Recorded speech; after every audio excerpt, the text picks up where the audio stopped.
Russia and the United States have been sworn enemies since time immemorial. In the realm of pugilism, Russia has a contender who is nothing short of a knockout machine, Dimitri Bivol. But the United States hasn't lagged behind.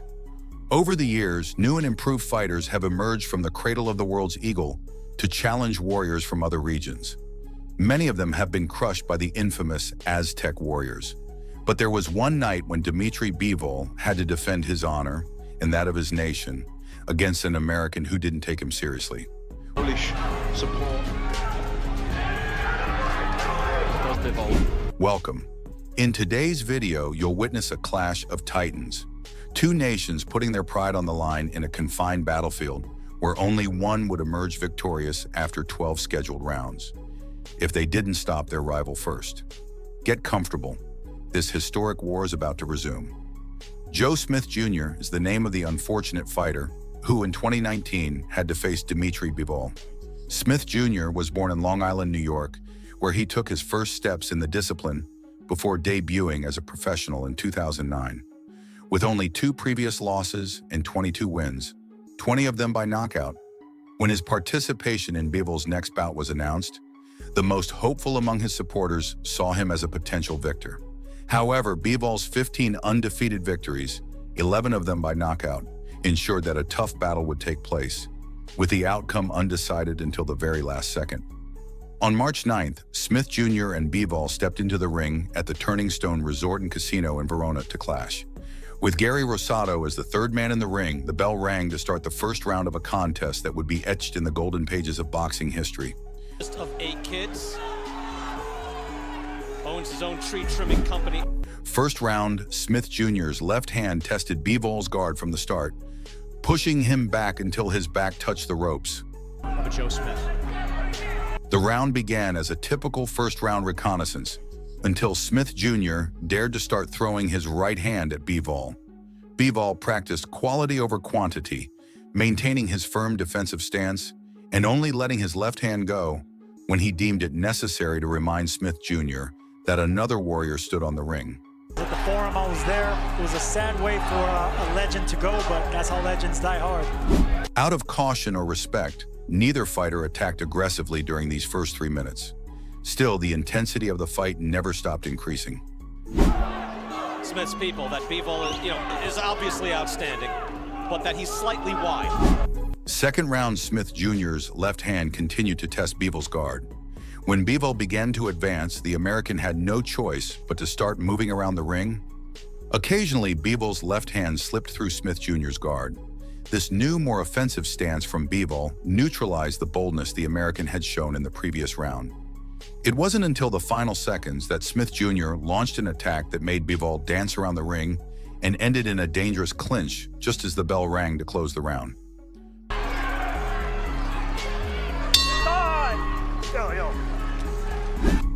Third round, Smith Jr. tried to repeat the same opening strategy from his previous rounds, but was quickly pushed against the ropes. When the fight moved back to the center of the ring, it was clear that Bivol intimidated him enough to force a change to a more tactical fighting style. Occasionally, brief left-right combinations were thrown at Bivol's body, but they didn't connect until near the last minute of the round. Then Bivol used his good footwork to dizzy Smith Jr., enough that he couldn't land another accurate shot. Back for Smith all week, no question. Again, he's got a lot of class. Fourth round, Smith Jr. initiated the exchange of punches with a sudden left-right combination. Bivol, stretching his left hand to maintain distance, worked to position the American in the right place in time to execute a precise attack. I think the light heavyweight division is just dominated by Eastern Europeans, and they're all scary. During a clinch, Smith Jr. dirtily used his right hand to hit Bivol in the back of the head. When the fight resumed, the American tried to jump on Bivol, but he didn't realize that Bivol moved around the ring with the agility of a gazelle. But when face-to-face, Bivol could attack like the king of the jungle himself. With 20 seconds remaining, Bivol's resilience was tested. The American missiles kept exploding against his fortress, leaving him no choice but to protect himself and absorb them. In a twist that turned into more of a tangle than a clinch, the referee intervened to put distance between the fighters, ending this moment of tension. Solve a puzzle from a guy who is fundamentally sound. High ring IQ. Fifth round, a clinch marked the beginning of the fifth round. When not clinching, Smith Jr.'s left hand tested Bivol's face. In a miscalculation, Smith Jr. found himself against the ropes. There, he was threatened by Bivol for a few seconds, but the Russian Titan didn't move in. Bivol moved around the ring as needed, reducing the Americans' attack accuracy. During the last few seconds, it was Smith Jr. who openly decided not to engage in the fight. But Bivol, he told us in the fighter meetings, I love foot feigning, I love defense, I like controlling things. Sixth round, Smith Jr. cautiously came out of his corner for the sixth round. While Bivol stretched his left hand to keep him at a distance, the American threw brief left-right combinations to test his guard. Ironically, Bivol's defensive left hand had more success reaching than Smith Jr.'s offensive one. As a result, the American had no choice but to start orbiting around his opponent. During the last minute, desperate clinches occurred. Bivol decided to go for the head, and Smith Jr. had no choice but to lower it and cling to his body to avoid being hit. Glad to hear that Donald Curry's being accepted, the Cobra. Yeah, yes. I loved watching him fight. Former welterweight champion, #1. Seventh round. It seems Smith Jr.'s guts had run out. He started using his left hand to keep Bivol at a distance, whom he would grab when he came in, as if his life depended on it. Bivol continued to move around the ring, showing great vitality. However, he was now landing solid punches, sticking to his quality over quantity strategy.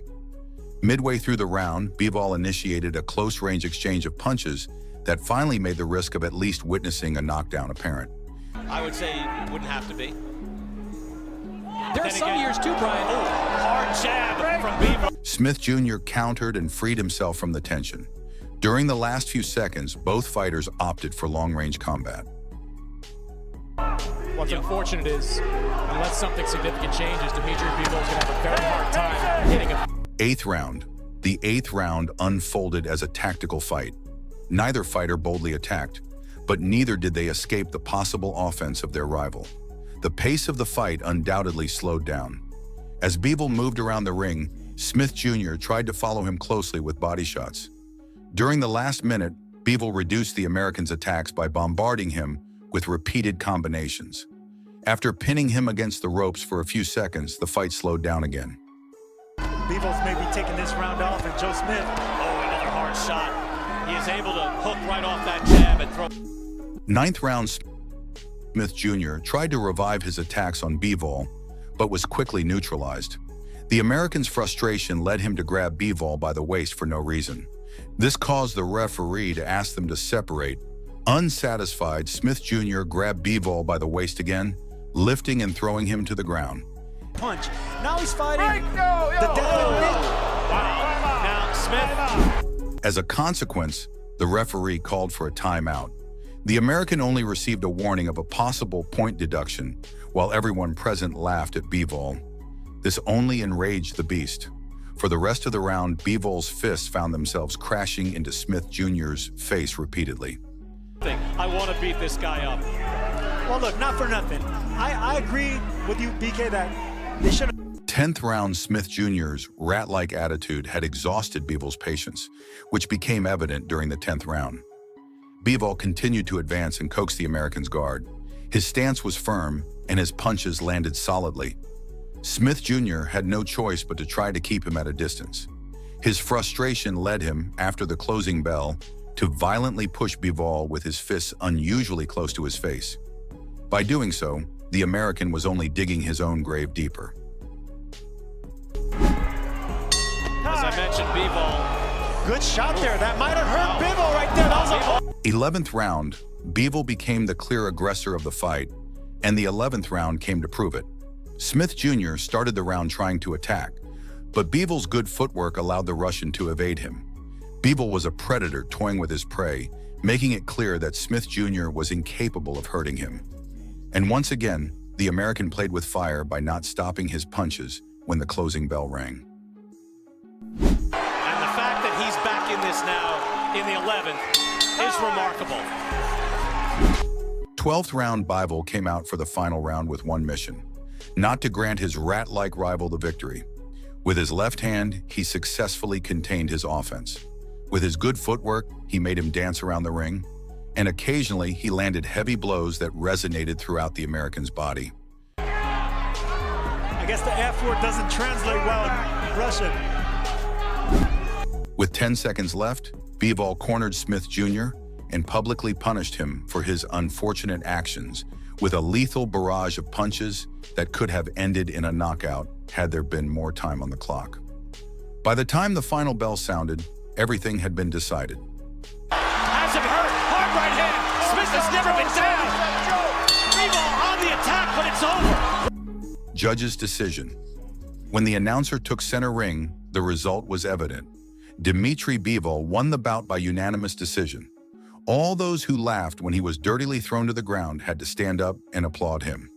Fight against a very game, tough guy with real world-class power, and he makes his statement to say, hey. If you've made it this far, thank you. Remember that the best way to support my content is by leaving a like on the video. Do you think Joe Smith Jr. had any real chance of taking away Dimitri Bivol's undefeated record at that time? I'll be reading your comments.